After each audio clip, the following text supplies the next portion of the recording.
right, let's get started.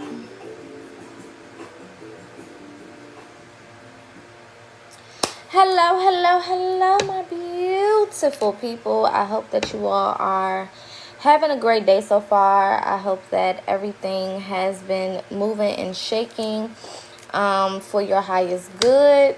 I hope that you have been doing things for yourself, taking care of yourself, prioritizing self-care, tuning in, tapping in with your spirit team. And really just, again, most of all, taking some time for yourself. I wanted to do this live specifically. I was going to come on here a little bit earlier, but there were some things that I was working on as far as my website and clients and other things. So we always move in divine timing, and everybody that is here and will be here is supposed to be here. I will be posting this video to my YouTube, so definitely make sure that you go and subscribe there so that you can watch this from the beginning, just in case you miss anything, or if you want to rewatch it, it is available there. Okay. Today I wanted to do a mental health check-in, and I wanted to talk about specifically depression and anxiety. These are two things that have been plaguing us over the last few months and years, honestly. And the numbers are increasing and increasing and increasing. For those who do not know, and for those who did not tune into my live on YouTube on Sunday, I shared with everybody my personal experience dealing with anxiety. I was in the hospital 2 weeks ago at this point, Saturday and Sunday, dealing with anxiety. I am somebody who has never in my life prior to that moment dealt with anxiety attacks, none of that. Yes, I have dealt with depression. I'm very familiar with active depression. And it scared the hell out of me, right? I literally thought that it was going to be my last day here. I thought that I was out of here. Having anxiety just come out of nowhere and attack me the way that it did, which caused me to take a break. So during that week, I think it was last week, I was not active on any of my socials, not doing any lives, not doing any videos, not really posting any content. I think I went live on TikTok for a little bit last week, but for the most part, I was resting and giving myself some time, which I don't do a lot. If you know me, you know that Poca is always available. I'm answering DMs, I'm answering text messages, I'm answering FaceTime calls, I'm answering emails, I'm taking clients, I'm doing a whole lot of shit all the time. And even in my downtime, I'm still working on things and doing back office work for my business and a lot of other shit, and never really taking time to just be, right? Sometimes we think that, just laying around and not really doing anything is us taking time for ourselves. And to a certain extent, it may be, but really tapping in with yourself, really having conversations with yourself, really going through, whatever is troubling you, or, processing emotions, processing traumas, processing the day. A lot of times we don't process and decompress after a long day. Even if it's a good day and everything was great, there's still a process of decompression that needs to happen before we go to bed and before, we continue on moving forward throughout the week. So I wanted to come and, kind of check in with everybody and give some tips and some tools and things that have helped me. I know that my personal anxiety attack was due to me not being consistent with my self-care as much as I should be, and not, using my tools as much as I should. And y'all know I don't believe in hypocrisy. So I can't tell y'all to do something and then I not be doing it. I can't give advice on certain things and then I not be doing it. And Spirit kind of gave me a wake-up call and said, you know, you do it a little bit, but you're not doing enough, right? And specifically because of everything that is going on right now, specifically because of the state and the climate that we are in right now, politically, you know, just with the world, period.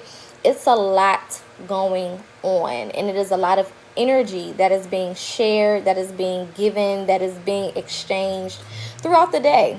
And we're not really taking time to deal with those energies, to evaluate those energies, to pay attention even to the energies that we are picking up on in the exchange of energy that is happening on a day-to-day basis. So I wanted to come on here, number one, to kind of talk about depression and anxiety, and then also again to give some tools and some tips and, you know, different things that have been helping me, different things that have been helping my clients, and things that I just think that, you know, we should all know about, or we should all have in our back pocket, because you never know when depression is going to hit. You never know when anxiety is going to hit. You never know when you're going to be in a state of panic, right? And having tools and having things that you can do to help you during those times is very, very important, so that you can make it to the next day. Okay, because I want to see all of you make it to the next day. All right, you know, I have to be careful because of TikTok, but suicide is very prevalent right now. A lot of people are not in a good space mentally. A lot of people are struggling. A lot of people are just, you know, at a mental decline right now. And a lot of it is associated to loneliness, or feeling misunderstood, or feeling like you don't have people. So I first want to start off by saying, if anybody is suffering from feeling like they want to check out and take themselves out, know that you are loved. Know that you are just as important as everybody else, whether people show you or not. Know that we want you to stick around, and we want you to be here. And there are people who would be happy to have a conversation with you and to tap in with you, whether that is to be that listening ear that you need, or whether that is to give you some guidance or some tools or some help for you to move past this point in your life. Trouble can't last always. It just cannot. Negativity cannot last always. It just cannot. You know, getting into universal law, there has to be balance, which means that things can't be bad for you all the time. They have to be good eventually in order for balance to be restored. So, you know, I know that it may seem dark right now, and it may literally seem cloudy. But I do want you guys to know that you are loved, and that you have a purpose, and that you were sent here for a reason. And just because you may not know what that reason is right now, it doesn't negate the fact that you have purpose. Just because you are on, you know, the path of figuring out your purpose and why you're supposed to be here, it doesn't negate the fact that you are supposed to be here. Okay? So I want to start by touching on depression specifically, because there's a lot of people who are functioning. They are functioning in a depressive state, right? And depression doesn't look the same on everybody. Everybody who is depressed is not sad, or laying around all day, or not leaving the house, or not going to work, or not answering the phone. You know, some of the most depressed people are very social. Some of the most depressed people are the ones who are always just a phone call away. Some of the most depressed people are the ones who everybody can call on, and they'll pick up the phone, and they show up for a lot of people, and do a lot for, you know, the people around them, their communities, their loved ones. Some of the people who suffer the most with depression laugh more than the people who are not suffering with depression, or make other people laugh. Depression does not have a look, right? Depression is not a one-size-fits-all. And because of that fact, so many people, you know, go under the radar. So many people slip through the cracks because we are looking for people to show up in a certain manner, and they just may not, because again, it doesn't look the same on everybody. So I always say, the strongest people, the ones who you can rely on, the ones who are always there, the ones who are always answering the call, those are the people that need to be checked on the most. If you are currently struggling or suffering from depression, take time for yourself. You can't save everybody, and it's not your job to save everybody, especially when you are gasping for breath. Okay? It is not your job to be responsible for the people around you. It is not your job to answer every phone call and to respond to every text message and to show up to every event. It is not your job to be accountable or be responsible for everybody else's shortcomings and to, be the voice of reason in every situation. It is not your responsibility, my love. It is not. You were not sent here to be the punching bag or the step stool or the trash can for everybody. Okay? You were not put here to, not take care of yourself and to take care of everybody else. It is just not your responsibility. And we as individuals we are the only ones who can stop ourselves from being in certain environments and from taking certain things from certain people and from being responsible for, certain people, places, and things. You have to learn how to say no. You have to learn how to say no. You have to. Especially when we're out here battling our own traumas and our own demons, and we're trying to work through our own paths and go through our own journeys. You don't have the capacity to worry about the people around you. You do not. And it doesn't make you a bad person. It doesn't make you an evil person. And I know a lot of you guys do things for people because you want those things done for you in return. But the truth and the reality of the situation is you may never get it. The things that you want from those people, you may never get it. And it doesn't have anything to do with you being a bad person. It doesn't have anything to do with you being who you are. It's just the simple fact that everybody is worried about themselves, so it's time for you to worry about you. Everybody is prioritizing themselves, so it's time for you to prioritize you. You can't keep living your life beating yourself up because of what you can't do for other people, when those same people won't even answer the phone when you call.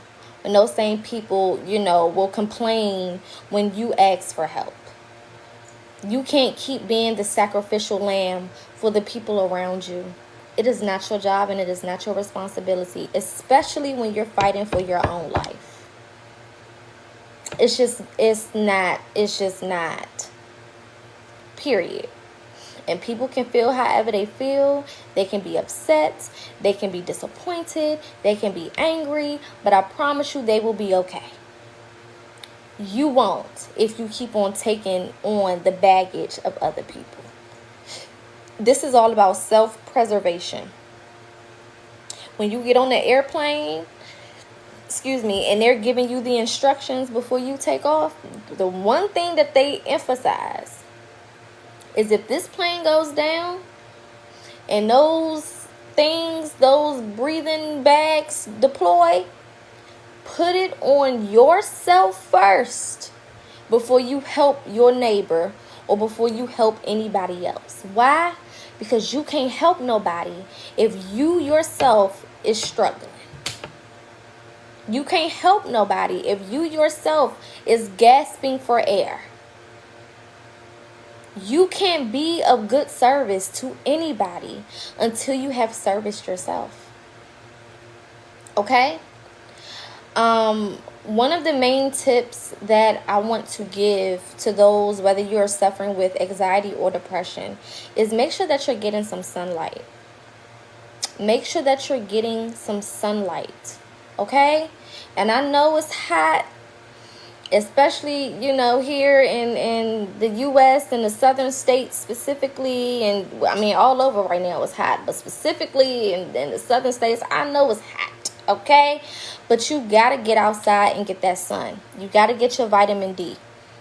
If that's all that you do for the day, right? It's all about taking little steps. A lot of the time, you know, number one, we are usually judging ourselves and judging our lives based on what we see outside of ourselves, right? So we feel bad because the people around us, we see that they're moving and progressing, right? We feel bad because the people around us are going to school and they making all of this money and they got this specific job and they got this going on and they got that going on. And then we look at our lives and we see where we are, and then we start to beat ourselves up because of it. And that's usually where depression sets in, because you're fighting this battle, right, where you're trying to at least be on the same level as certain people around you, or the people that you see, whether it's social media, whether it's your family, whether it's people that work with you, whatever the case is, right? We are usually basing our lives or basing our success on people that are around us. So the first thing I want to say is stop looking around you. Stop looking around you, because we are all on different paths. Right? I used this example before.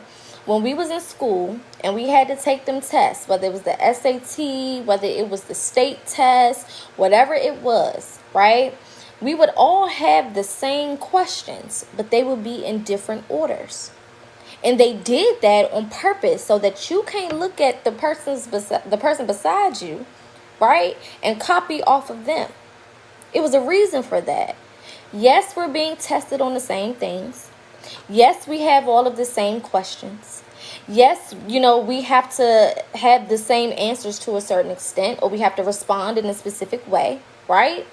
But all of the organization of the test is all different. Your number 50 may be my number 5, right? Your number 6 may be my question 100. Does it change that we're being tested on the same things? No. But it's the order that is different. And life is no different than that. We are all being tested on the same things in life. We are all being presented some of the same challenges in life. Trust me. Even the people that you see on social media that look like they got it all going on, oh baby, they're being tested.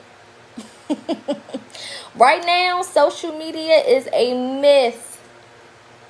Don't take anything for face value on social media. What you see is usually not what's going on behind closed doors. That's number one. So just because you see, you know, homegirl over there with her millionaire husband, or you see this person over there with all of this money, or you see these celebrities over here with all of this jewelry and shit on, trust me when I say they are lying. It is all to sell a dream. It is all to sell products, to sell, you know, influence. None of it is true. The bigger the platform, the more they lie. Trust me. Okay? Real people go through real shit. It just is what it is. Everybody is going to be faced with certain challenges throughout the week, throughout the day, throughout the month, throughout the year. It's going to happen. That's just the flow of life. Right? So don't think that just because you're being challenged in a specific way at a specific time that you're doing something wrong just because you don't see nobody else going through it around you. Don't think that just because what is hard for you may look easy to somebody else, that is not really hard for them too. Don't think that it's not hard for them just because it appears to look simple. We are all struggling right now. We are all being challenged right now in many different ways.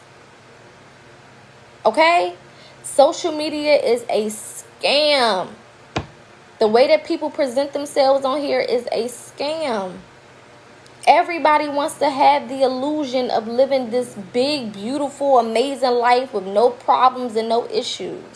And that's a scam. Trust me, we all dealing with something. Now, we've been talking about these different retrogrades, and one thing about energy is energy affects everybody. Nobody can dodge energy. Nobody can dodge that shit. Nobody can say, oh, well, that's just you. It ain't me. Nuh-uh. Not with energy. And with this Saturn retrograde, it is literally putting all of our problems and issues on a platter and serving it up to us. And that could be very, very challenging. It can be very annoying. It can be very hurtful. It can be very scary. But it's all happening to give you an opportunity to choose differently so that you can be different. It's all happening to give you an opportunity to learn so that your future can look different, so that you can have a different experience, so that you can grow and excel and get to those places that you've always wanted to get to. But it starts with the challenges. So don't allow what you see to determine for you how you feel about yourself and your own process. Don't do that. Don't do that. Because what people are going through, they hiding it. Don't nobody want to talk about what they really going through. Because they want to keep up this facade. They want to convince you that their life is good. And it's not. And it's okay that it's not good right now. Because sometimes shit is just not good. Sometimes it's just not. Sometimes things are just not okay. Sometimes you're just not okay. Sometimes life is just not okay. Sometimes the things that you're going through just hurt. Just suck. It just be what it be. And you got to take it for what it is. The more you acknowledge that, yes, this sucks. Yes, I hate this shit. Yes, I'm over going through the same stuff. When you get to that place where you're able to acknowledge those things, that is when the healing starts. But all of these people who are pretending as if everything is A-okay, they will never heal. Acknowledging the problem is the first step in healing. Acknowledging that there is a problem is the first steps in healing. You can't even get to tips and tools and exercises and growth until you start with acknowledging the problem and acknowledging that there is a problem. It's a fucking problem, and we all got them. One thing about life that makes it fair is that we all go through shit. We all get challenged. We all have things that we have to face about ourselves, about our lives, about our routines, about our mentality, about our ideologies, the way that we think, the way that we act, the way that we walk, the way that we talk, the energy that we put out. We all have to be accountable. We all have to learn how to properly go through life. Period. Life didn't come with no manual. There is no book that's going to fix all of your problems. There is no therapist, no healer, no spiritualist, nobody that can give you all of the answers for your life and for your journey. There are people that can guide you and help you as much as they can and offer you advice. But you have to do the work. You have to show up. And the first step is just simply showing up and saying, hey, shit is fucked up right now. I don't like the fact that it is, but it just is what it is. I don't feel good. I don't like where my life is. I hate the way that I think. I hate being in this negative space. I hate that I can't jump to good things, and instead I've been conditioned and taught because of my childhood to jump to the negativity first. I don't like that. It's okay to say that. Don't think that you gotta be out here faking the funk, is what my mama say. You don't gotta fake it. You don't gotta fake it to make it. You don't have to. Shit is hard for everybody. Don't think that you got to hide the fact that you're struggling. We all struggling. We We all going through something. We all are finding some part of our process difficult. That's just how it goes. Okay? I know a big part of this is also a lot of us have a lot of stored trauma. Trapped trauma, stored trauma, unaddressed traumas in our lives that we have not dealt with. And I tell y'all all the time, your spiritual journey means nothing if you're not doing shadow work. All of the necklaces and the jewelry and the Palo Santo and the sage and the crystals and the lingo and the grand rising and all of that don't mean a thing if you are not doing your shadow work. If you are not going back to the beginning and starting to heal and starting to figure out where all of this shit even came from. Why am I thinking the way that I think? Who taught me how to think this way? Who taught me to view life in this manner? That's where you need to start. And that doesn't happen overnight. You getting down to the bottom of all of that is not an overnight thing. You figuring out all of that and healing it is not an overnight thing. Okay? Baby girl said, what if you don't remember? You start with whatever you remember. One thing that y'all got to stop doing is beating yourself up over things outside of your control. You got to stop doing that. If I don't remember, I don't remember. I can't force myself to remember. I can't beat myself up because I don't remember. I have to start with what I do. Whatever I do know, whatever I can recall, start there. As far back as you can go. If as far back as you can go is 5, start at 5. If as far back as you can go is 15, start at 15. If as far back as you can go is 18, start at 18. Wherever you need to start, start there. It's not about, again, a lot of the holdup is because we're looking at other people. Well, they was able to go all the way back to 5. I can't do that. Who said that you had to?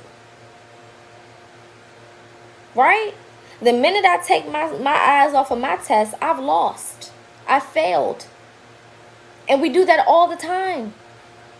We do it all the time. You can have progress in your life. You can have good things happening for you. It may feel small, but why does it feel small? Because you're usually basing it on somebody else's success. If, for example, what I used to tell my clients, when I first started my journey and first started doing my shadow work, one of the first things that I started to notice was different is me not cussing people out in traffic. I hate traffic. I can't stand traffic. I really don't even like driving. I really don't. I gave up my car in 2020 and I haven't looked back since. I don't like driving. I'm over it. Hate it. Can't stand it because I don't like traffic. And I live in the DMV area. And baby, navigating from Virginia to DC or DC to Virginia, headache. Hate traffic. And I was, oh my God, you talking about somebody that got road rage. But when I first started my journey and I first started tapping in with shadow work, this was probably back in 2018 when I really started to get serious with my shadow work. The first thing I noticed is I didn't really care no more. I would just sit in the car and just deal with it. And it took me a minute to even notice that I had changed in that area. Because I kept looking at other people that was doing shadow work. And I'm like, well, damn, I still cuss. I still do this. I still got a little attitude. I still got this. I still got that. And it was hindering my process. Because it's like, okay, duh, you still gonna have things that you struggle with. Of course. But what have you overcome? There's always going to be something that you struggle with. There's always going to be something that challenges you. That's never going to change. You're never going to have a day where you just are challenge free. Whether it's a little challenge, whether it's a big challenge, whether it's something that, comes and goes, it doesn't matter. Something is always going to be there to offer you an opportunity of change. That's what challenges are, opportunities for change. It's all in the way that you think, right? Mentality is 95% of your process. The other 5% is work. Mentality is 95%. Where you can go in your mind, where you can put your mind, is 95% of the battle. Once you start to conquer the mental, oh baby, it's a breeze. And not a breeze in the sense that you won't have moments where you still have to figure things out and things may challenge you and things may be uncomfortable. But it's a breeze as far as, yes, it's challenging, but because your mental is in a good space, you can get through it. This isn't going to be anything that can take you out. This isn't anything that can hinder you or stop you from progressing and moving forward. So if you can get your mental to a place where you see more positives instead of negatives, baby, most of the battle is already won. Because your mentality creates your reality. Wherever your mind goes, energy flows. So if every day I'm only focusing on what's going wrong, then I'm creating more wrong to go through and to experience. If every day I'm focusing on who don't like me, who's not supporting me, who's not following me, who's not in my corner, I can never acknowledge and be appreciative of who is. If every day I'm focusing on what's hard and what's challenging and what's negative, then I'm missing all of the beauty of the things that are easy and beautiful and flowing. Wherever my mind goes, the energy flows. So this journey is you basically fighting for a positive. I tell my clients all the time, you got to fight for the silver lining. Especially when you coming out of darkness. A lot of us have been in a tunnel of darkness our entire lives. From childhood, dealing with people not liking us. For some of us, the people who birthed us didn't like us.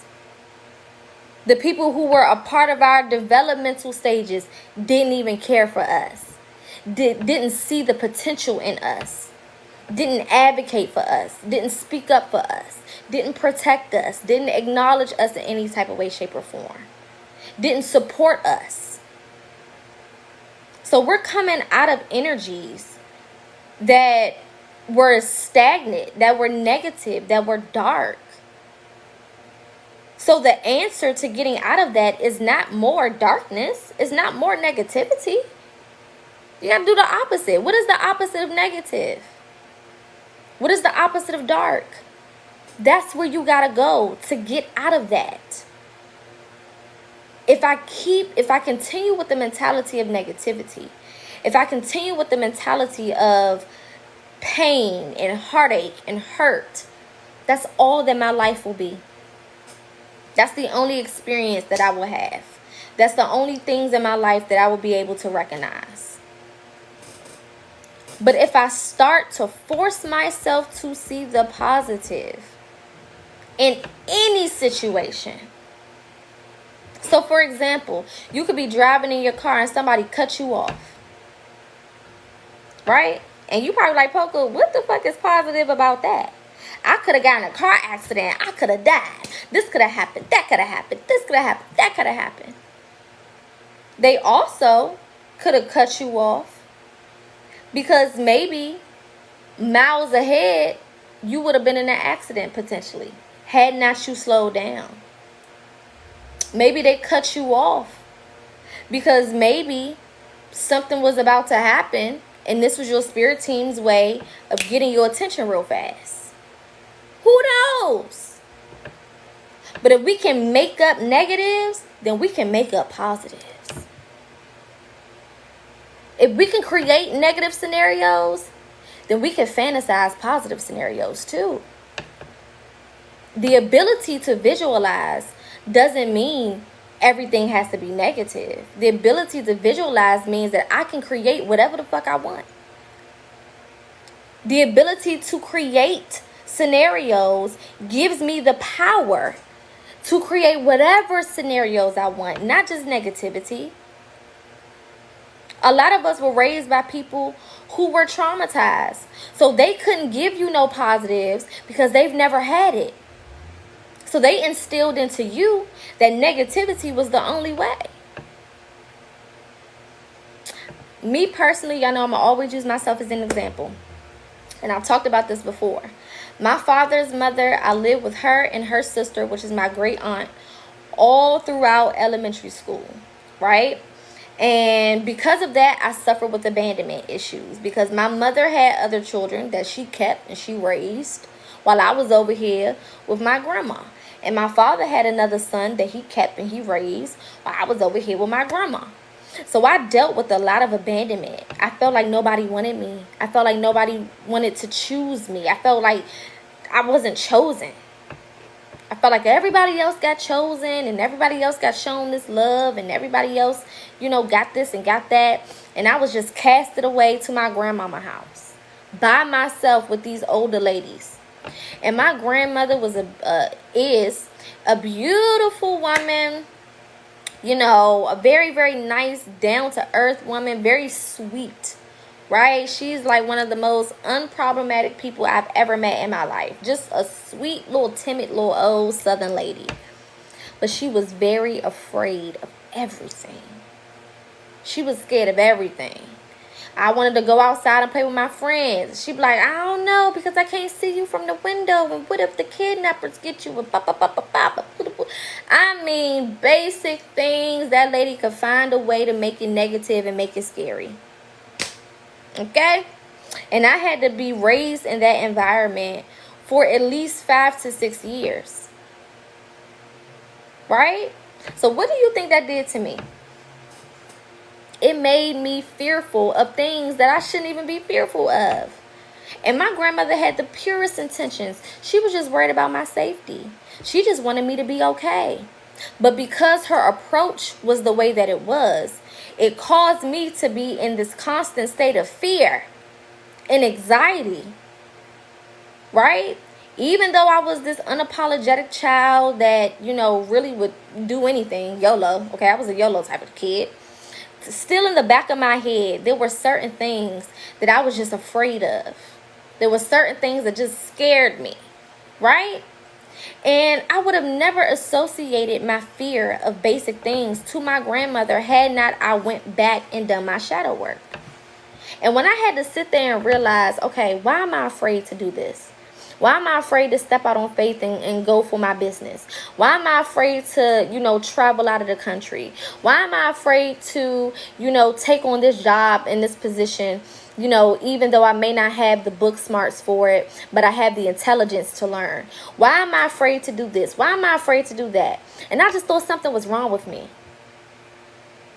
You know what I'm saying? I just thought that something was wrong with me. I just thought something was off. I'm like, well, maybe this is just not for me. Maybe I'm just not meant to do this. Maybe it's my intuition telling me that this is going to work out bad and this is not going to go good. When in reality, there was a trauma there. And a lot of times we only see traumas as physical things being done to us, or, you know, people cussing us out or doing things like that. But sometimes traumas are so small. Right? It takes me back to that scripture in the Bible for those who are religious. I'm not. That talks about the thorn in the side. That it's that little thorn. Right? Something so small can cost you your future. It can cost you your next level. It can cost you from moving on to the next step and elevating in your life. And even though my grandmother is a beautiful person, I still had to acknowledge the fact that she gave me a little bit of her trauma. She's a baby boomer. She grew up in the South during the time of the Civil War and all of the different things that was going on and the lynchings and a lot of the negative stuff. My grandma was born in 46. So from her perspective, she's still living through the traumas and the fears that she experienced as a little girl. Can you imagine growing up in 46 in the South? You know what I'm saying? And a lot of our grandparents are baby boomers. They were born in the 30s and in the 40s in the South. You know what I'm saying? So they're carrying generations of trauma. They lived through that period of time. They lived through the Generation X period of time. They lived through the millennial period of time. And now they're here in the Gen Z period of time. So of course they cannot offer us anything that is up to date. Of course they cannot help you when it comes to your traumas. You got to start to understand where these people come from and the lives that they lived. It will help you understand why they were the way that they were towards you. Does it make it right? Absolutely not. But understanding it helps you move forward. It's not your job to take responsibility for their trauma. But it is your job to keep yourself from being traumatized past this current moment. It is your job to go back and figure out where this affected you at, so that you can take yourself out of the equation and give yourself something different. So I had to sit there and be like, you know what? Fear wasn't born with me. It was given to me. I wasn't a child born with fear. I got up and started walking at 9 months. I wasn't a child that was born afraid and scary. No child is born afraid and scary. So where did it come from? No child is born traumatized. So where did it come from? No child is born with a negative mentality. So where did it come from? A lot of us are walking around with things that don't even belong to us. That attitude problem you think you got, it's not even your attitude. That depression that you think you got, it's not even your depression. The anxiety that you're carrying don't even belong to you. Who gave it to you? You got to go back to that. Because until you go back and you acknowledge that and you find the culprit, you're going to continue to be the bag lady or bag man carrying around somebody else's pain. And then what's going to happen? You're going to pass it on to your seed if you plan on having one, because everybody don't want kids, and that's fine. But whether you pass it on to your biological seed or the children that you will affect, because we all affect children, whether you got them or not, whether they biologically yours or not. Any child that's in your space has the opportunity to pick up something from you.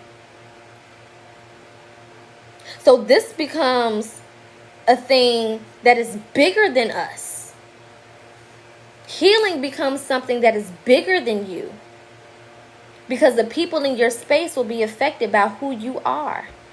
And if you haven't even figured out who you are versus the things that have been put onto you, then how does that go? Now you just carrying around shit and you just passing it on to the next target. And then they're going to carry it around and they're going to pass it on to the next person. If you are here right now in this moment, it is for a reason. If you are here right now in this moment, whether you're watching this live or whether you will watch this later on after it's posted or whatever the case is, it is for a reason. You have a purpose. Because you don't come across Poca if you don't have no purpose. You just don't. You don't come across me if you're not supposed to be doing something with your life. You just do not. It's not possible. Because my job is to help people that got purposes. And because of who I am, I magnetize and attract people who have purposes. So you here for a reason. And this is the thing. Whether you know it or not, whether you figured out that reason or not, it does not negate the fact that you have a reason for being here. 6-7 years ago, I didn't know what my purpose was. I had no clue. You could not have paid me to think that I would end up right here, right now, today. No, ma'am. No, ma'am. You couldn't have paid me. You could not have given me money. You could not have anything. I would have lost that bet. Because I didn't see this version of me. I didn't think that this version of me even existed. Which most of y'all feel about yourself right now. You don't even see that future version of yourself. Because when you are so consumed with the things that you're going through and the situations that you find yourself in and the people that you have to deal with and the trauma that you've experienced, when that is all that is around you, when that is all that you can see, it's hard to see your future self living and thriving. It's difficult. It's hard. And even right now in this moment, I can't see who I'm going to be verbatim in 5 years. I can't even see who I'm going to be 6 months from now. I don't even know how I'm going to be in a week from now. 7 days. I can't tell you the experiences that I'm going to have next week. I can't tell you the experiences I'm going to have tomorrow. And it's not my job to know. Because we're here to experience. The only thing that we know and the only thing that we should know is that tomorrow will be better than today. That's it. As long as you hold that in your heart, you don't need to know the details. I tell y'all all the time, it's like if you had a surprise party and somebody told you 5 minutes before the surprise party that you're about to walk into a surprise party. You'll be mad as hell. Like, God damn it, why the fuck would you tell me that? Or if somebody was about to propose to you and 2 minutes before you walked into your dream proposal, somebody said, hey, just so you know, they about to propose. Like, what the? Why did you tell me that? You know why you would feel some type of way? Because they spoiled the experience for you. That's why our intuition don't tell us everything. That's why when you looking for answers and you want a whole breakdown of how every single day is about to go, you're not going to get it. Because your spirit team don't want to ruin the surprise. They don't want to do that. But you know what we do? We could be 5 minutes from walking into that surprise party. And because we don't know what's behind that door, we'll get in the car and go home. That's what we do. I don't know what's behind that door. So because I don't know what's behind that door, I'm just going to leave. Instead of sticking it through and being optimistic and being hopeful and being excited in advance, I'm just going to go home. Because I don't know what that is. And I'm afraid. I'm terrified. What if it's bad? What if somebody is back there with a gun? What if somebody is back there ready to choke me out or something? What if I open the door and then it's a black hole and I fall into it? But it's like, what if you open the door and there's $1 million behind it? What if you open that door and it's a whole new life? What if you open that door and it's everything that you've ever wanted? Possibilities are possibilities. And they don't always have to be negative. But once you put that negative veil over it, that's what it's going to be. Once you basically stamp the fact that whatever you don't know is automatically negative, that's what it's going to be. That's why when you finally do open that door, it's nothing. It's dark. It's empty. Because of you. You spoke over it. Another example, because I know I use examples. I'm a teacher at heart. And before I started this, I was an elementary school teacher. So I love examples, right? You're going to take the same scenario, that surprise party, right? Now imagine if everybody behind this door, they set up all of this stuff for you, right? They got your favorite food. They got the new stuff that you wanted, that new pair of shoes that you wanted, that new outfit that you've been looking at, that you got in your cart that's been saved for a long time, that you just like, once I get my money right, I'm going to get it. They got that. They got you some tickets for your dream vacation.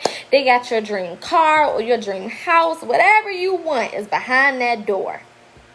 And these people are just waiting for you to walk through, because they've set all of this up for you in advance. Right? Just like our spirit team does. Follow? But before you walk in, there's a speaker system. And they can hear you coming. So they're excited, right? They're like, oh, we about to get her so good. We about to get him so good. He about to walk into everything. She about to walk into everything. And it's just going to be perfect. And everything's just going to be so good, right? But as you're walking up to the door, they can hear you talking. And you like, I bet you ain't nothing behind that door. I bet you that everything will go wrong. Once I open the door, everything gonna go wrong. It ain't shit back there for me. I don't never get nothing good. Everything just always just a dub. You know what I'm saying? Life just, don't nobody love me. Don't nobody appreciate me. Blah, blah, blah, blah, blah. All the negative shit that you used to saying. And they can hear that. After they've just done all of this work to prepare this for you, they can hear you saying all of that negative stuff. Imagine if your future could hear how you talk about it. Do you think it would still want to show up? If that new version of you next week could hear you talking about it right now, do you think it would feel safe in your environment? Probably not.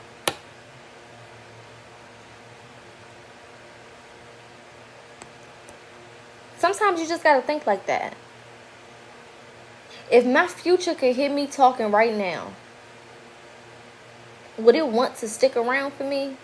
Would it want to continuously be a part? Would it want to stay? Probably not. If you bought somebody a gift and before they walk through the door, you hear how negative they're talking about you, would you want to stick around and give that person that gift that you done worked so hard to get? Hell no. You'd be like, what? After I just did all of this for you and let me take this back to the store, get my money back. Or let me go give it to somebody that appreciates it. If your future could hear you talking right now, would it stick around? Sometimes you got to put yourself in the mental space where you think like that. Because our life and the way that we were raised has put us in this negative atmosphere, put us in this negative energy, to the point where our future don't even want to be around us. That future version of yourself don't want nothing to do with you right now, because you don't appreciate it. Imagine if your past self heard how much you was complaining when they didn't have the access to things that you have now. What would that 6-year-old version of you say to you right now if it could hear you speaking all of that negativity? That version of you that was traumatized, that version of you that was beat on, spit on, assaulted, cussed out, left to rot, abandoned, unloved.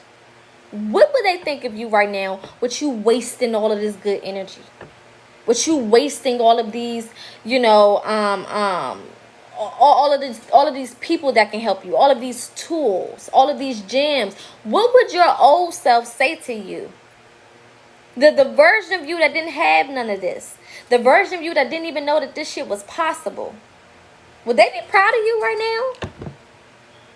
The one who had to go through all of the bullshit, and you can sit here right now with your ability to breathe, to walk, to talk, to function, your ability to have freedom and peace. How do you think that version of you feels watching you waste what they never had? This is the place that you got to put yourself in so that you can realize you are wasting your life focusing on negativity, focusing on things that don't have nothing to do with you. Allowing people who ain't shit to try to convince you that you ain't shit. Allowing motherfuckers who not even living in their truth to try to come and make you feel like you're not living in yours. What would your old self say to you with all this goddamn audacity and opportunity that you got? The version of you who was subjected to this environment because you was a child. And now you an adult with the ability to make decisions. And you're not going to save yourself? Come on. Come on. Depression is a choice. At any point, I can pull myself out of this hole. Now, that don't make it easy. Nobody is going to sit here and say that it's easy. Hell no. It's going to be the hardest thing you ever did in your life. Learning to support your own weight is going to be the hardest thing you've ever done in your life. Healing and going back over those traumas and figuring out who was the first one to betray you, who was the first one to abandon you, who was the first one to give you these negative things that now are a part of your energy will never be an easy process. Get over trying to make it easy. Get over the idea of this being something that is going to be a breeze. It's not going to be a breeze. Nothing good comes easy. And nothing of value is cheap. Period. Your future self is expensive. The life that you want is expensive. And how do you pay? You pay with your work. You pay with your dedication to your process. You pay with the way that you love yourself and you care for yourself. You pay with the way that you prioritize yourself. You pay with going back over those traumas, sitting in those emotions, processing those experiences, releasing them, and letting them go. That's how you pay. And the things that you receive are not going to all come in at once. You can't get all of your abundance at once because you can't handle all of that. If Spirit was to give you what you asked for right now, you wouldn't know what to do with it. You got to be real with yourself. You're not getting the things that you want because you don't deserve them. You're not getting the things that you want because you're not ready for it yet. And there's a difference in that.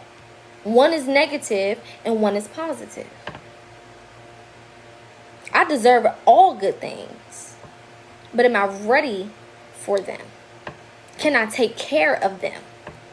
Can I nurture them? Can I grow with them? Some of y'all doing all these money spells and all of this shit. If Spirit was to give you that money, you would lose it. It'll be gone in days, months. You'll be back to square one in no time. Because what do you have to support that? What foundation do you have? It's all about your foundation. And if that foundation is not built properly, then your spirit team will rather not give it to you until you're ready than to give it to you, premature, and then you fuck it up and you never get that experience again. You never get that opportunity again. That's how much they love you. They love you so much, they'll hold your prize until you're ready to receive it. And that's a good thing, because that means that the potential for you to receive it is still there. The ability for you to have the things that you want is still there. You just have to get in position so that you can support those things. If Spirit gave you that dream relationship that you want, you wouldn't be ready for it because you got too much trauma and baggage. You be done fucked around and traumatized that person that Spirit gave you. They can't give you your dream husband and your dream wife right now. You're not ready. And that's okay. The potential is still there. Period. Spirit can't give you that house that you want when you don't even take care of the apartment that you have. How you gonna take care of something that is more if you're not even taking care of what is less? That doesn't make sense. Why would you get this new 2020 something car when the little buggy that you got, you don't even take care of? It's dirty on the inside. You don't take no pride in it.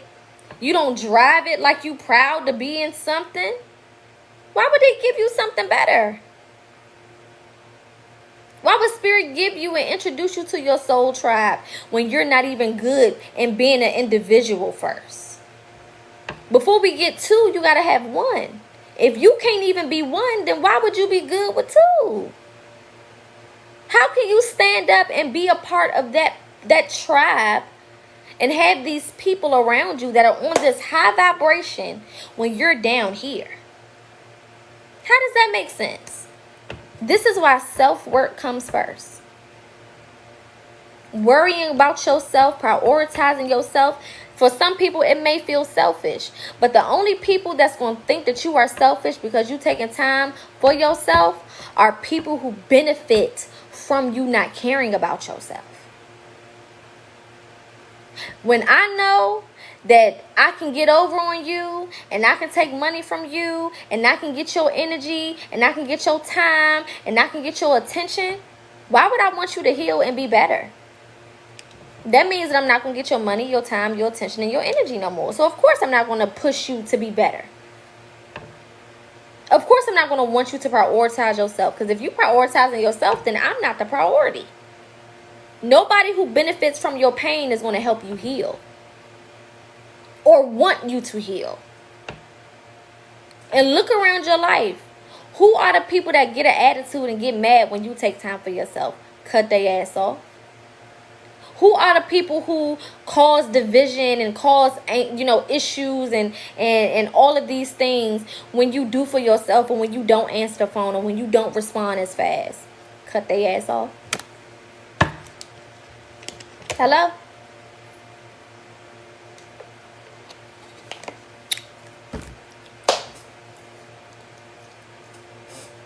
Who are the people that walk away and leave you to fend for yourself when you going through, even though you was there for them? Cut their ass off. And guess what? Relatives included. Mama, daddy, cousin, sister, brother, uncle, grandma, grandpa, auntie, fake cousins, play family, everybody. The dog, the cat, the nanny, the kids, for people who are older and have older children. Anybody who comes against your healing, anybody who hinders your process of you finding yourself, of you building a better relationship with yourself, got to go. Energy is transferable. We exchange energy all day, whether you like it or not, whether you're conscious of it or not. And that could be very dangerous, because who are you transferring energy with? Every time you answer the phone and you talking to that person about that negative thing over and over and over and over again, they siphoning your energy more and more and more and more. And now they feeling good because they done pulled your energy and they done dumped everything on you. So now you depressed over some shit that don't even got nothing to do with you. Now you angry and you upset and you cussing your kids out and you beefing with your spouse, and now everything in your life is going wrong because you done took on somebody else's shit by not protecting yourself, by not tapping in and tuning in with your people, by not paying attention to your intuition. When you saw that person calling and your intuition said, don't you answer that. Don't you pick up that phone. They'll be okay. Let that bitch ring. Tell them you was asleep. Call them tomorrow. Or set a boundary. Hey, boo, look. If you not calling me about something positive, I can't talk no more. This is when we get into boundaries. I got to protect myself. I can't keep answering the phone and we talking about this same negative ass shit. We can't talk no more, boo. And if that means we can't be friends, then we just can't be friends. Period. If I gotta be over here fighting my demons, what the hell is wrong with your hands? You ain't got hands? Well, you ain't got foot? You ain't got feet? What's going on? If I'm over here fighting for my life with my own shit, what's your excuse? We all been traumatized, so can't nobody use trauma as an excuse. Trauma that hit every home. Trauma is not biased. Trauma is not racist. Trauma don't got no skin in the game. It's just doing what it's supposed to do. It hit your house, it hit their house, it hit their house, it hit their house. It hit your family, it hit your bloodline, it hit your peoples. Trauma is most definitely fair. So trauma can't be the excuse. Stop allowing people to trauma dump on you or use their traumas as excuses to be in your space or to treat you a certain type of way or to have you treat them a certain type of way. You got to choose yourself. You got to choose yourself. Period. And if them people mad, you need to ask them, why are you mad that I'm choosing me?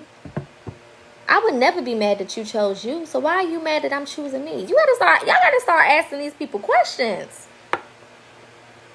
Why are you mad that I didn't answer the phone for you when I'm going through my own shit? Can you explain that to me? I'm really trying to understand. And you don't gotta be nasty with it. I'm really trying to understand why you have an attitude that I'm taking some time for myself. Whether I need a reason to or not. The reason is I said so. That's a good enough reason for any motherfucking thing. The reason I didn't answer the phone is because I said so. That's a good enough reason for any motherfucking thing. I don't have to sit here and give you a whole dissertation and a summary and a paragraph and a hypotheses of why I'm not available. I'm not available because I'm not available. What the hell? And anxiety stems from us being in this constant state of survival. A lot of us are in this constant state of survival. All we have been taught to do is survive. Nobody ever taught us how to live and how to create new experiences. They only taught us how to be afraid, how to live in fear, and how to survive. And it's nobody's responsibility to teach you how to live. You got to teach yourself how to live. You got to. And that comes from you tuning in with yourself, prioritizing self. A lot of us are always waiting for the other shoe to fall. Something good happened and you can't even enjoy the goodness of what's happening because you just waiting for something to go wrong. You just waiting for something to be bad. You just waiting for something to turn up and just, take you out. Because you're used to living a life of negativity. Your mental is stuck in a state of negativity. So you can't even enjoy the good because you're always waiting for the bad because you've only experienced bad because you only think bad. Period. Period. And yes, it's horrible that we didn't have a good childhood. It's horrible. But now what? Now what? Now what? We can't go back and relive our childhood. You're never going to have the mommy that you needed when you were 6. It's not possible. You're not 6. You're never going to have the daddy that you needed when you was 12 and 13. It's not possible. You're not 12 and 13. There's a sense of acceptance that you have to have. I am where I am right now. Period. However I got here is however I got here.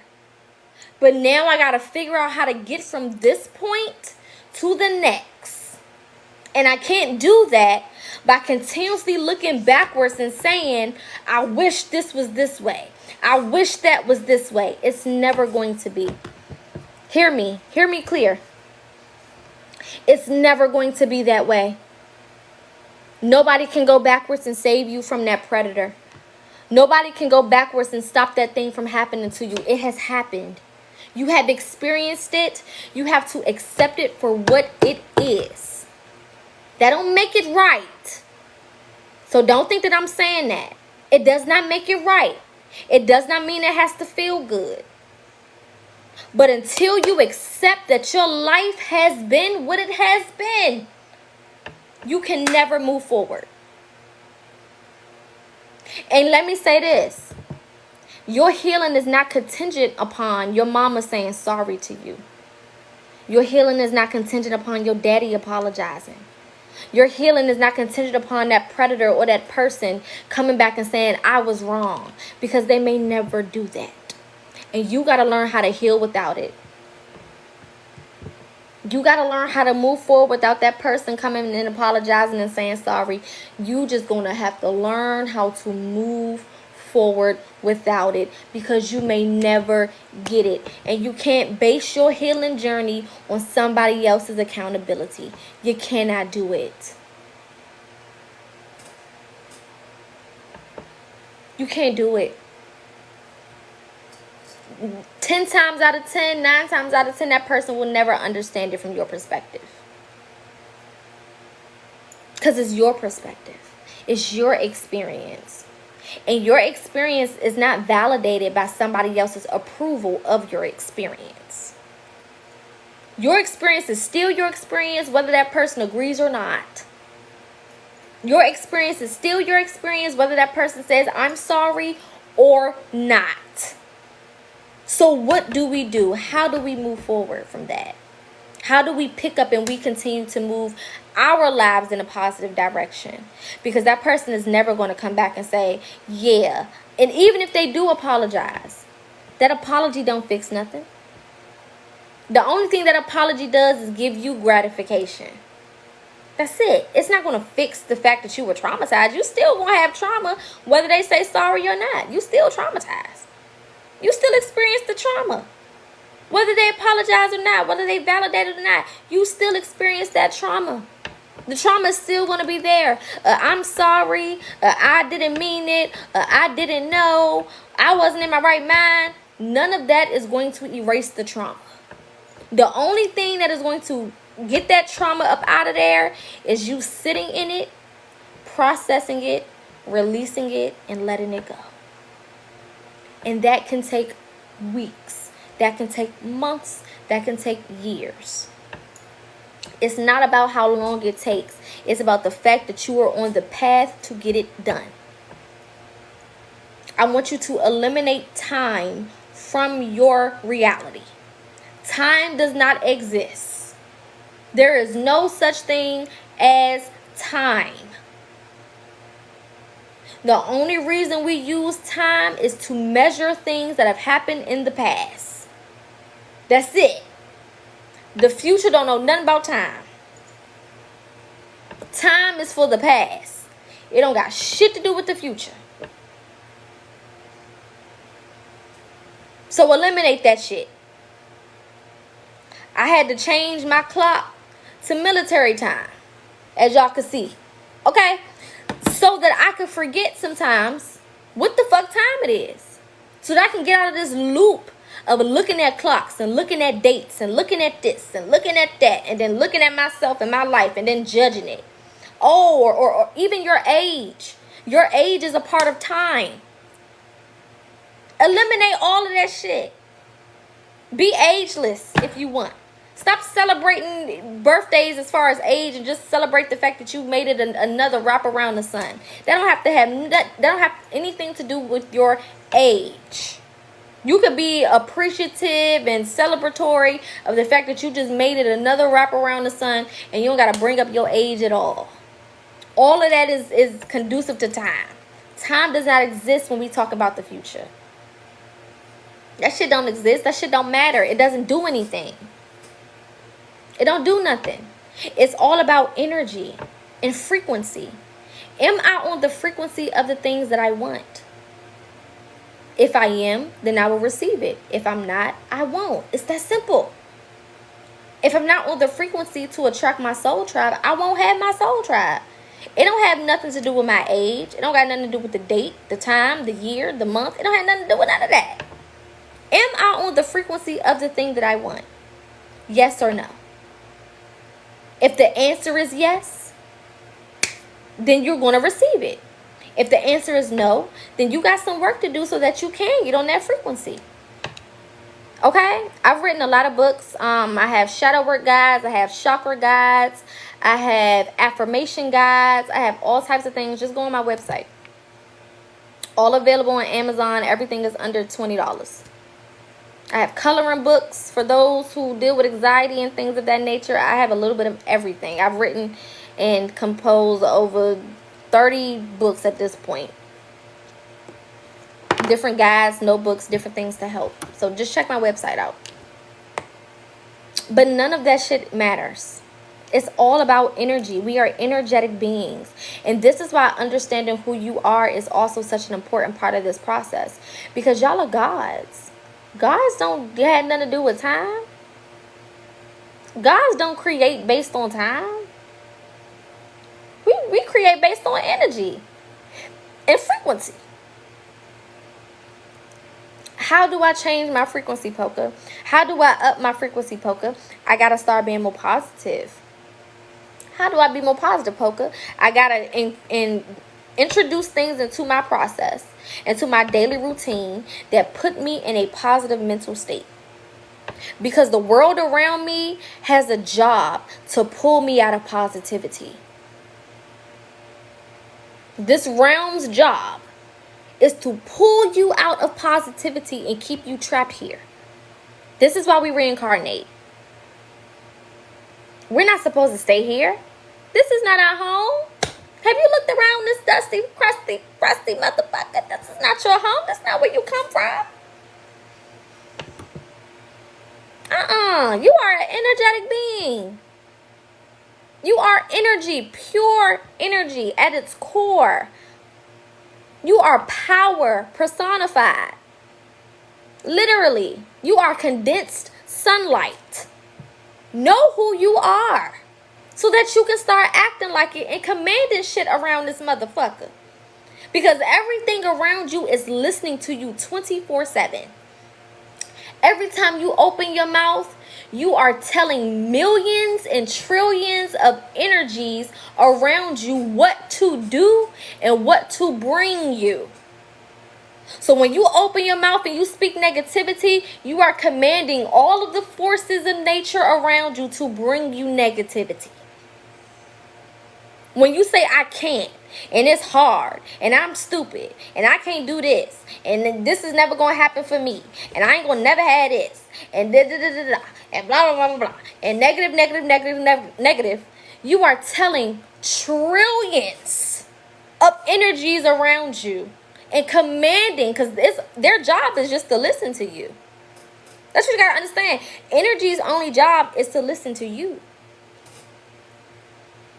So if they only hear you talk about how broke you are, they're going to give you more ways and reasons to be broke. Because obviously that's what you want. I'm listening, Master. You said broke 15 times in that sentence. Obviously, you want more broke. And I'm just going to give it to you because my only job is to listen to you. You said you can't do this and you can't do that. Yes, sir. Yes, ma'am. I'm going to make it so that you can't because obviously you don't want to. That's how this shit works. They call it a matrix for a reason.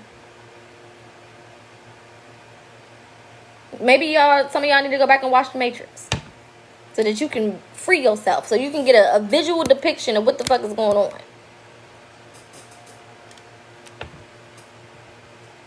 So imagine if you just start speaking positive every day.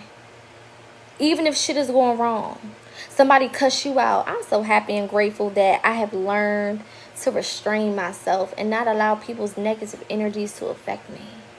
I wish that person well. I hope the rest of their day is good. It takes you some time to get to that place, but you got to start practicing. You got to start practicing because these people, they don't give a fuck. Everybody is traumatized. So it's showing up in a whole bunch of different ways. So are you going to keep being affected by somebody? You going to keep allowing these motherfucking strangers to control your energy? I thought you was a god. I thought you was the big dog. Big dogs don't let people come in and make them do some shit. You can't make me be mad. I got to choose to be mad. You can't make me have an attitude. I have to choose to have an attitude. You can't make me not believe in myself. I have to choose to not believe in myself. At the end of the day, you have power. And your life is going to be reflective of the things that you accept about yourself or the things that you speak about yourself.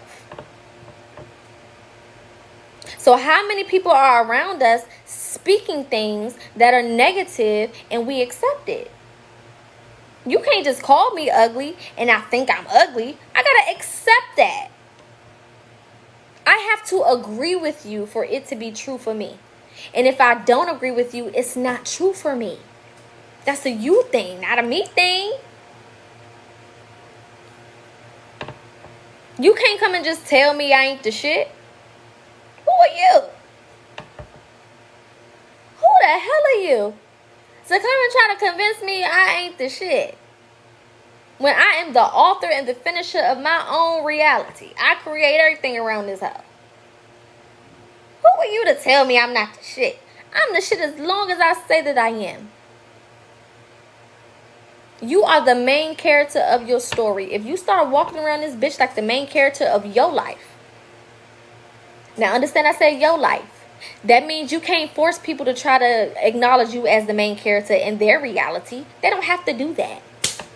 So people don't have to like you. They don't have to accept you.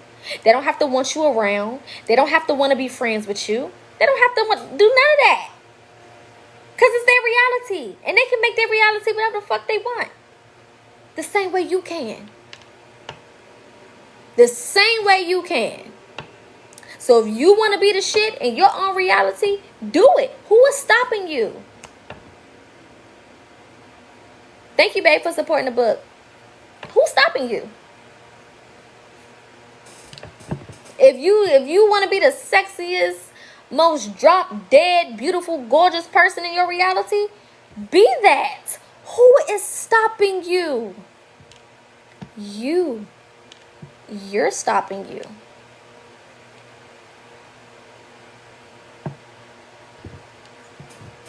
It ain't me. It ain't them. You stopping you. Every time you look in that mirror and you pick yourself apart, you're stopping you. Every time you go to try something new and then you talk yourself out of it because of fear, you're stopping you.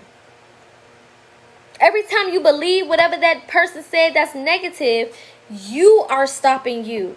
These people don't got no motherfucking control over you. You a boss. You a god. Who the fuck are they to you? This is your reality. If you close your eyes and go dark, all that shit disappear.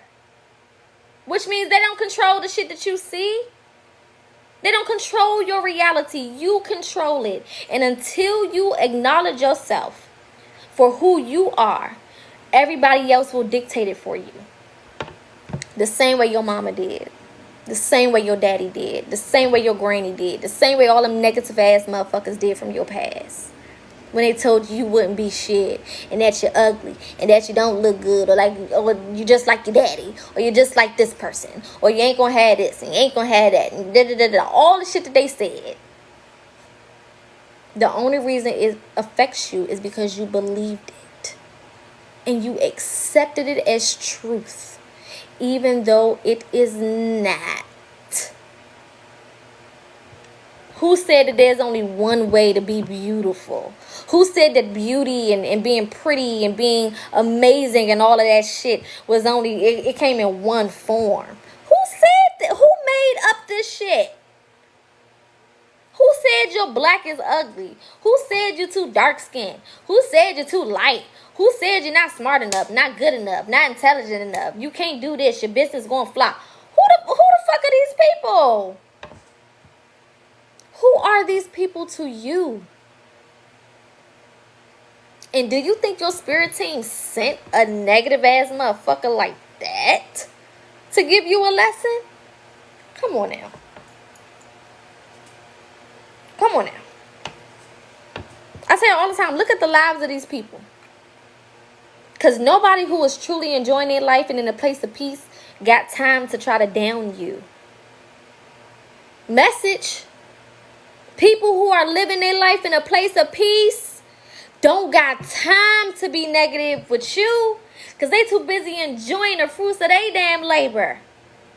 So I don't care if they got money in their pocket. I don't care if they living in a mansion. I don't care if they driving a dream car. I don't give a fuck. If they got time to go back and forth with you and try to down you, oh baby, they don't have nothing. They don't got shit. They're telling themselves every time they get worried about you, every time they try to talk negative on you, every time they bring you up in conversation, every time they want to down you, they're telling on themselves. They don't got peace. They don't have love. They don't have real power or positivity. Because if they did, they wouldn't have time to come to you with the bullshit. Message. Nobody who got their shit going on is going to be worried about what you don't have going on. Trust me. The only thing a person that is in a place of peace will offer you is advice to get where they are. That's it. They're not going to tear you down. They're not going to negate you or your experiences. They're not going to try to call you out and be mean and nasty. If anything, they're going to offer you some advice. Hey, baby, get on my level. This is what I did. This is how you possibly can get here. Now, all of the things that I did may not work for you, but that's okay. Just try some shit out. Positive people give positive advice. Positive people come with positive vibrations and positive energy. So if anybody around you is being negative and carrying negative energy, then they may not be a positive person. Stop letting these people tell you who they are with lip service and start paying attention to the energies that they are giving you. Because energy don't lie. People do. Energy don't lie. People do. Hello?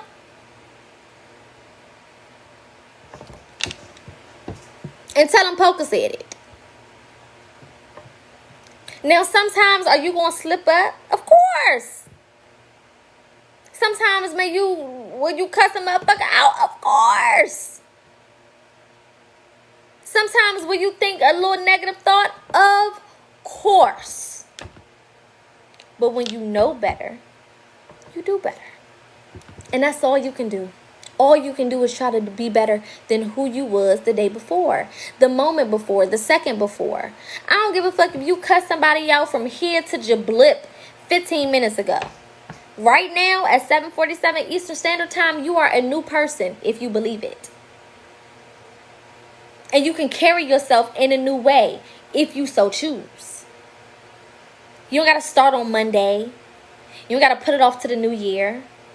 You don't got to start tomorrow. You can be different right now. What's stopping you from being different right now?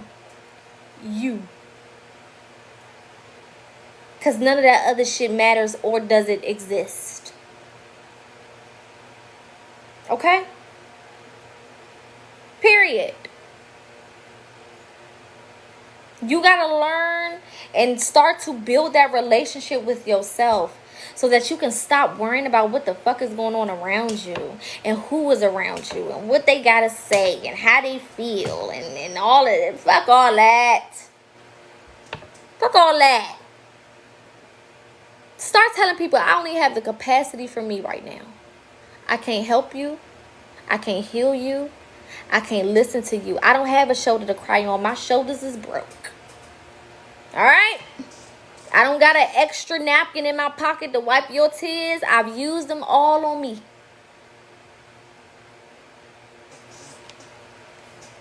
Ain't nothing wrong with that. It's a boundary. This is my boundary. My boundary is right now, it's a caution sign. Under construction. I am currently under construction. So I don't have the capacity to help you get your shit together because I am currently under construction. Do I know how long it's going to last? No. I can't give you no time when it's going to be over. It's going to be over when it's over. I'll be done when I'm done. If you go and start working on yourself, you won't even be sitting around waiting for me because you'll be working on yourself. Your hands will be too full with your own shit for you to be over here waiting for me to be done with me. Boundary. And if you can't respect this boundary, deuces, like Chris Brown said. Chucking up the deuces. I see you when I see you. You understand? I see you when I see you. If it's meant for us to touch paths and cross paths again, then cool, we will. But as for right now, it's not happening. As for right now, I need my space. Because I spent my whole life worrying about other motherfuckers and sitting there sewing other people the fuck together. And I've been left open bleeding all this motherfucking time. And ain't nobody came to me with a first aid kit. Hello? Ain't nobody came and sold me up. Ain't no ambulance. Ain't no helicopters. Nobody. The tools that I got is for me. I don't have nothing to spare right now. I don't have shit to spare. I got enough for me. Now you can go have enough for you too if you tune in with yourself. Hello? The last time I checked, I wasn't sent down here to help you heal while I die. Now I know for a fact that ain't my life purpose. Even if I don't know what my life purpose is, I know it wasn't that bullshit.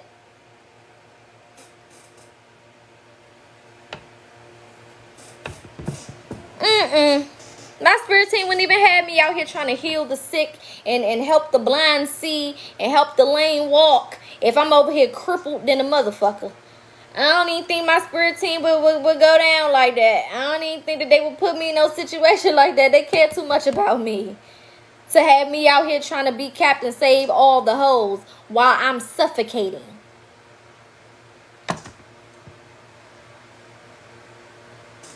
I can't do mouth to mouth on no hole while I'm over here gasping for air, trying to make it to the next day. It's not gonna work. Y'all gotta get selfish around this bitch.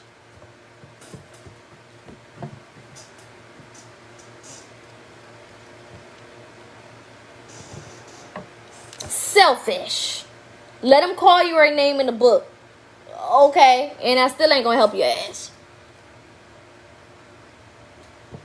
I'm selfish. You're goddamn right.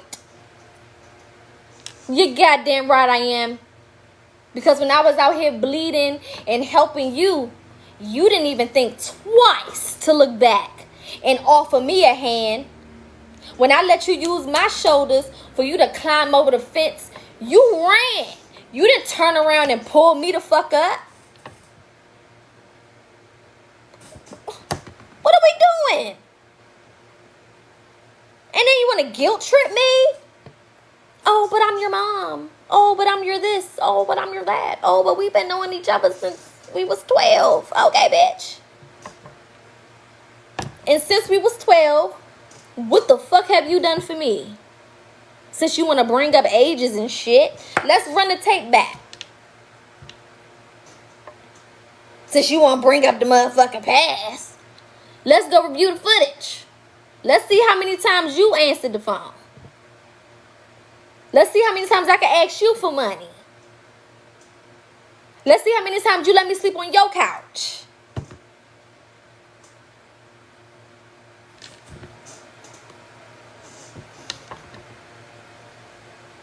Self-preservation. I can't do for you if I don't have. If my phone is on 10%, how the fuck I'm gonna let 50 people use it? I can't. And I still gotta get home. How does that work? Now, if my phone is on 100, will I care about 50 people using it? No, because I got 100. Even if it go down 50%, I'm still left with 50%. If I'm on 100 and you use 20, I'm still left with 80. I got more. I have more to offer because I got more stored up. A lot of y'all are on zip, zilch, nada, zero. The number before 1. You don't got nothing to give. And no, you're not attracting these people because you got a big heart. And no, you're not attracting these people because it's your job to heal. You're attracting these people because you're broken. And like attracts like. Start looking at the people in your space. If everybody around me is broken, what the fuck does that say about me? If everybody around me is gasping for air, what the fuck does that say about me?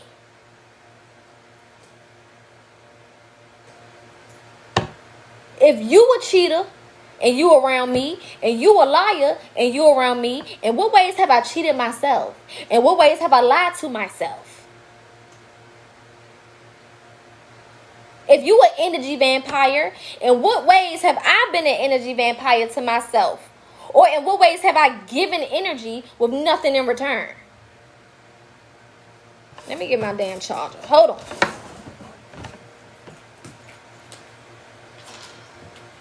For a doubt on y'all.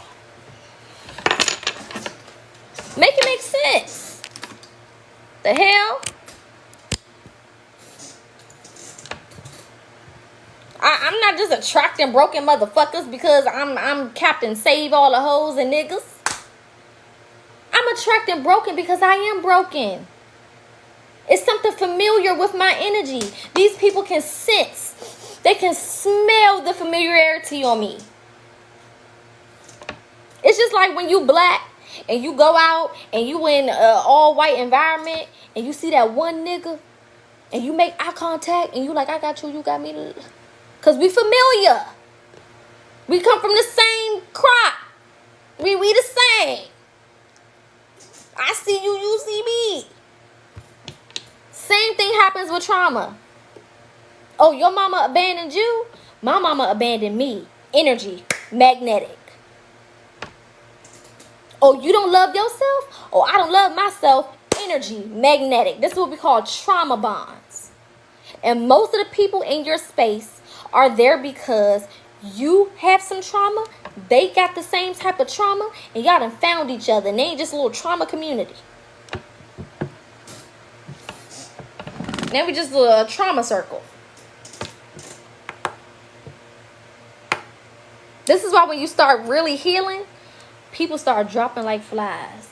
Because once you heal that trauma, once you change your energy, there's nothing magnetizing y'all no more.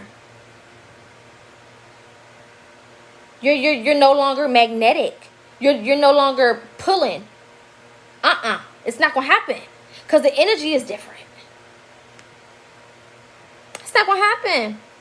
That's why when you start growing and you start elevating, people start looking at you like, ugh, she think she the shit. He think he all that. Or they think just because they been a little spiritual, that this, and that. And they start talking all that shit. Because now it's obvious. We don't got nothing in common no more, boo.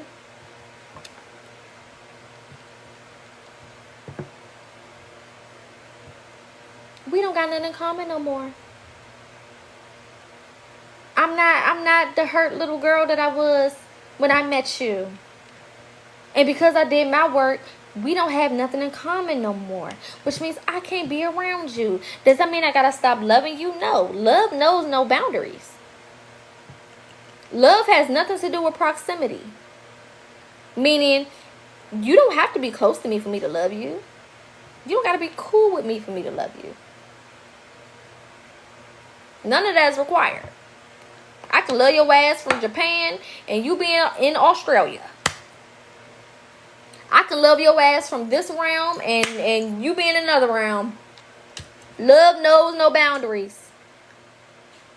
But just because I love you, that's not an excuse for me to stay in your space when your space is killing me. when your space is suffocating me, when this energy is bringing harm to me. Fuck love when I am dying energetically. Hello. Can you hear me? And I can't expect for you to treat me like 100 if I don't even see myself as 100. That's why the people around you are not treating you like that, because you haven't taught them to. If nobody tell you that this beautiful diamond is valuable, you won't think that it is. But the minute people are like, oh, hold up, don't touch it like that, you got to get a special glove to hold it, you be like, oh, what the fuck? What the fuck is up with this diamond? Hold on. Because they're teaching you how to treat it. When people enter your life, you teach them how to treat you in your actions toward yourself. Hold on, bitch. You can't just be around me, ho. You can't just touch me. You can't just hug on me. You can't just shake my hand. You can't just come in my house. You can't just lay in my bed. You can't just be in me. Or I be in you. Because y'all be sleeping with the enemy. Let's talk about it. One of the biggest energetic exchanges that we have. You keep sleeping with the liar. You keep fucking the cheater. You keep laying up with the damn devil. Come on, we talk real shit over here. Y'all know I don't play with y'all. Because I care about you. I ain't going to play with you. I want you to get it. I want you to get it good, too. Because you deserve to have it good. But it don't matter if I think so and you don't. Because whatever you think is true. Not whatever I think. Not whatever they think. Whatever you think is true. Whatever you accept about yourself is true. It don't got shit to do with me. It don't got shit to do with them. This is why nobody can heal you. Nobody can make you love yourself. It's a decision that you got to make consciously. And you can't love yourself if you haven't accepted yourself for who you are. If you skinny with a big head, then you skinny with a big head. You got to accept that. If you short and stout, you short and stout. You have to accept it. Before you can change it, fix it, do anything about it, you got to accept it for what it is. I use this example all the time. When you go to take your car to get fixed or serviced, the first thing they do is do a diagnostics check. They're gonna do a test on your car. They're not just going to go to work and just start working on shit and pulling stuff apart and taking this part out. No, they first got to do a test. Because I don't even know what's wrong. I have to acknowledge it for whatever state it is in first. What is the current state of the car? Before I can fix it, before I can help you, before we can do anything, I need to know what is its current state.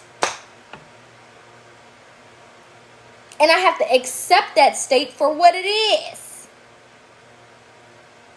So if my tire is flat, I can't pretend that the tire is not flat and then go on a 2-hour drive and then get mad when I'm on the side of the road. I didn't acknowledge it for what it was.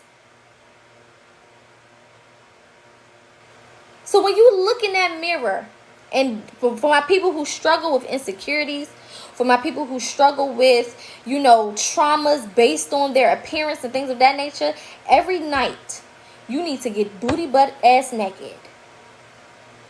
And I'm being so dead ass serious. Not a lick of clothes on you. And you need to scan your whole motherfucking body and accept everything for what it is. Everything. From that pimple on your face, from the left titty being bigger than the other titty, from your hip dips, from that gut that you done put on because you've been eating good, from them thick thighs, for the lack of a six-pack, the club toe, whatever y'all going on, the knock knees, whatever your situation is, you gotta accept it for what it is first. Because if you don't love yourself as is, why the fuck should I? It's not my job to boost your ego. Your ego should have been boosted before you came to me. It's not my job. This is why people who have been triggered, specifically, let's say people who are super skinny, and their whole family like, you need to gain some weight, you need to gain some weight, you need to do this, you need to do that. And then people get sick trying to put on weight because they're not doing it for themselves. They're doing it for somebody the fuck else because they haven't accepted themselves for who they are. Maybe if you accept yourself, you be like, bitch, fuck you, I don't need to gain no goddamn weight. Maybe you need to lose some, chunky. You know what I'm saying? When you accept yourself for who you are, you can pop your shit a little different. Well, why is my weight bothering you when you don't live in this body? I would love to know.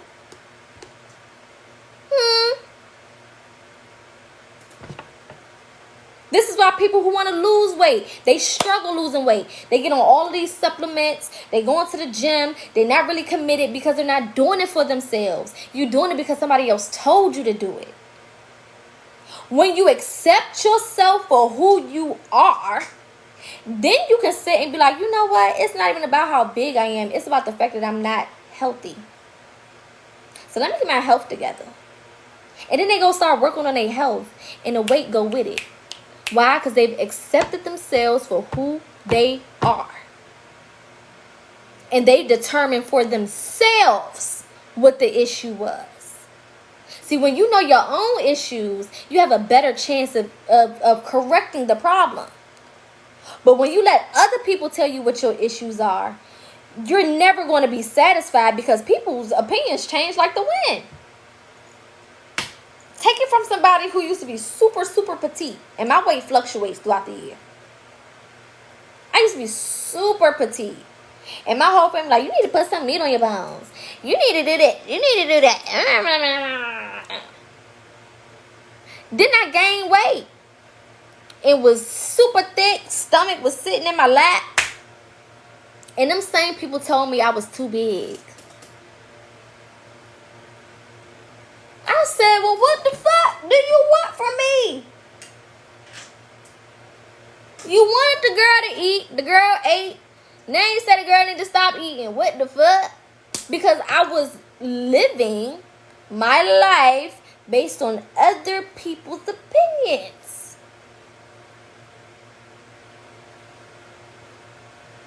But when I accepted myself for who I was, I work out when I want. I get as big as I want. And then I lose the weight when I'm over it. I lost 15 pounds over the last couple of months because I wanted to. Fuck the bullshit. Because I wanted to prioritize my health. It was a decision I made. And I wish a motherfucker would say something to me. Because it wasn't about them. And it's not about them. Half of these motherfuckers out here getting veneers and shit because somebody done told them that their teeth is crooked. But look. Y'all see that? Crooked. And I had braces when I was in 7th to 8th grade because my daddy wanted my smile to be perfect. My smile is perfect. Because my teeth came in the way they was fucking supposed to. What the fuck? And as an adult, when my teeth started reverting back, I left them. I stopped wearing that motherfucking retainer and I didn't give a fuck since. Because I love my crooked smile. And you can't make me feel no way about it. Because my choppers are clean and they're white. As long as they're clean and white, bitch, I don't care. I don't care if they start crip walking in this hole. They're going to be in my mouth. And I'm going to steal cheese big as shit. And show all of mine. Because I got all of my teeth. Hello. I suffered with acne for a long time into my adulthood. And people say, you got them marks on your face. You got this. You got that. Look at that pimple. You got this. So I started popping pimples. And it started creating all of these big dark marks. Y'all, if you've been following me for a while, you know how my face used to look. Big ass marks all over my face. Big dark marks and all type of shit going on because people were not satisfied with my pimples. My pimples on my face. And one day I said, you know what, fuck all of that. I'm just going to wash my face and do what I've been doing. I was over here using all these goddamn products and then in the TikTok shops and then well, this was before TikTok shop. But getting all this stuff. It wasn't until I stopped giving a fuck and I just started washing my goddamn face regular and not using all these 60,000 different fucking products because people think that your face supposed to be spotless. Nobody's face is spotless. Half of the world use filters. What the fuck is we talking about? And now my face is actually clear. When I stopped giving a fuck, now my face is clear. When you get to a point where you accept yourself for who you are, and every insecurity you accept it as you just being who you are. You was born with 2 legs, 2 arms, 10 fingers, 10 toes, and you think Spirit made a mistake on your face? You got 2 ears and 2 nostrils and 1 mouth and a tongue and 30-something teeth, and you think that your face is a mistake? You got hair on your head. And you think that when they got to your face, it was like, oh, this is where we're going to mess up. No, everything was done perfectly. Everything was done perfectly. There is no cookie cutter model of what the fuck beauty is. What are we talking about? We're walking around with traumas. Like I said, my grandmother was born in the fucking 40s when they was doing paper bag tests.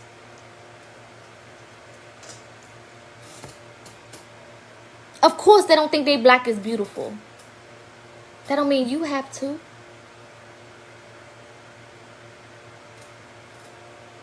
People's traumas, they pass it on. I was made to feel this way, so I'm going to make you feel this way. Because that's what I was taught. I can only give you what I have. Them people can only give you what they had. And what if they ain't have shit? What if all they had was negativity? It don't necessarily make them a bad person. It makes them a traumatized person. Does that excuse the behavior? Fuck no. You still got to be responsible for what you do. I can't go unalive with somebody and be like, well, it was my trauma. No. Maybe it was your trauma, but you still got to go to jail. You know what I'm saying? The people still got to be responsible for what they got to be responsible for. But it's not on you to carry their responsibilities or their accountability. It's not on you. You got to give yourself space to just be. So I'm going to give y'all a challenge. Let me know when you're ready, because I want y'all to write this down. If you're in my spiritual group on Geneva, I'm going to put it in there as well. And we're going to do a 7-day challenge. Tuesday to Tuesday. Let me know when y'all ready and I'll start. Because we going to get we going to get it straight around here. We going to get some shit together. And if you want to do anything one-on-one with me, y'all know I have consultations. I have mentorships. I have spiritual beginner consultations and mentorships. I have books. I have all types of things on my website. I just revamped my website. That's what I was working on today. So go and book accordingly. Okay? If you want to work with me directly. I'm thinking about bringing back my sacred sacred wisdom sister circles on Wednesdays, where we would do our Zoom and we would come on and talk and just get encouragement and talk to each other and all of that. I'm thinking about bringing that back. It was $15 per Wednesday, or you can pay for the month in advance. So let me know if y'all interested in that. I'll bring that back if it's needed. because sometimes we need check-ins. Sometimes we need to know that we're not alone in the things that we go through. And a lot of what anxiety and depression does is it makes you feel like you are alone and you're the only person going through these things, and you're not. You're not. Trust me. Okay? Y'all ready? If you want to get into the group on Geneva, just send me a DM message on here and I'll send you the link. You'll have to copy and paste it to your browser, but yeah. Alright. 7-day challenge. This is going to be called the I Love Me Challenge. I did this before in 2018 and I haven't done it since. So thank you, Spirit, for bringing it back to my recollection. I Love Me Challenge. Alright? This is what you're going to do. No, there's no subscription or no payment to be in the group on Geneva. The subscription and payment is only for the Wednesday thing. And I haven't decided if I'm going to bring that back yet. Alright, this is what you're going to do. Every single day, you are, number one, going to repeat 3 affirmations that have to do with you personally. So this has nothing to do with money, nothing to do with success, nothing to do with anything material, nothing to do with your family, friends, kids, nobody. This is about you. 3 affirmations. You can start them however you want. I am so happy and grateful that. I am so happy and grateful for. I am this. I am that. However you want to do it, I don't care. 3 affirmations. And you're going to repeat these same 3 affirmations when you wake up. So this is before you touch that phone, before you scroll through social media, before you do anything. Before you get the kids out the bed, whatever. 3. Okay? When you wake up and right before you close your eyes. Copy? 3 self-affirmations that have nothing to do with money, nothing to do with materialistic things, nothing to do with anybody outside of yourself. Everybody good on that one? Okay. Second thing, you are going to look in the mirror, booty butt naked every night before you go to bed, and point out every insecurity you have and say, I love. So, for example, if I'm standing in front of the mirror and let's say, for example, my insecurity was my teeth, I'd be like, I love my teeth. I just love how this tooth is just crooked over here and how my smile just, you know, what. You're going to do that for every insecurity that you have. I love my belly. You know how fluffy it is and just all that love up in it. Whatever your insecurities are, you're going to do it every night. You're going to look in that mirror, booty butt. Okay? And you're going to talk about every insecurity like you love it. Like it is just the best thing since sliced bread.